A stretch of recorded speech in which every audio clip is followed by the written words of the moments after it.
Hi friends, welcome to Shailaja all in one channel.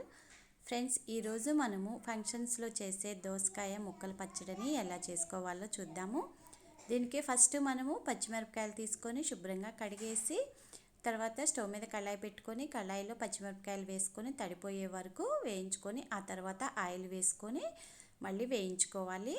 ఇలా colour change అయ్యే వరకు పచ్చిమిరపకాయలు వేయించుకొని ఇప్పుడు ఇందులో మనము కొన్ని జీడిపప్పులు వేసుకొని మళ్ళీ వేయించుకోవాలి. ఈ జీడిపప్పుల వల్ల దోసకాయ పచ్చడికి టేస్ట్ వస్తుందండి. ఇలా జీడిపప్పులు వేసుకొని ఇవి కొంచెం వేగాక ఇప్పుడు ఇందులో 1 స్పూను జీలకర్ర, 1 స్పూను ధనియాలు కూడా వేసుకొని వేయించుకుందాము. ఇవన్నీ వేగాక వీటిని పక్కన పెట్టుకొని ఆ తర్వాత నానబెట్టుకున్న చింతపండుని తీసుకోవాలి. ఈ మిక్సీ జార్లో వేయించుకున్న పచ్చిమిరపకాయలు, జీడిపప్పు, జీలకర్ర, ధనియాలు వేసుకొని ఆ తర్వాత కొంచెం ఉప్పు, టేస్ట్కి సరిపోను ఉప్పు వేసుకోవాలి. ఆ తర్వాత కొన్ని ఎల్లిపాయలు, తర్వాత చింతపండు కూడా నానబెట్టుకున్న చింతపండు వేసుకోవాలి. వీటన్నింటినీ ఇప్పుడు మనము మిక్సీ జార్లో వేసుకొని మిక్సీ పట్టుకొని ఒకసారి ఆ తర్వాత మళ్ళీ ఒక 5-6 దోసకాయ ముక్కలు కూడా వేసుకొని మిక్సీ పట్టుకోవాలండి.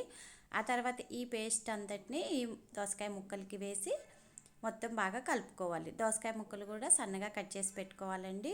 ఈ దోసకాయ ముక్కలు పేస్ట్ అంతా వేసి బాగా కలుపుకొని ఆ తర్వాత పోపు వేసుకోవాలి. స్టవ్ మీద కళాయి పెట్టుకొని ఆయిల్ వేసుకొని ఆయిల్ వేడెక్కాక తాలింపు గింజలు, ఇంకా ఎండుమిరపకాయలు, ఇంకా ఎల్లిపాయలు, కరివేపాకు కూడా వేసుకొని వేయించుకోవాలి.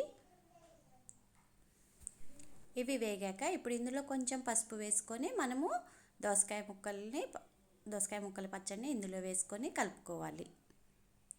మొత్తం బాగా మిక్స్ చేసుకోవాలండి. అంతే ఫ్రెండ్స్, ఎంతో టేస్టీగా ఉండే ఫంక్షన్స్లో పెట్టే దోసకాయ ముక్కల పచ్చడి రెడీ.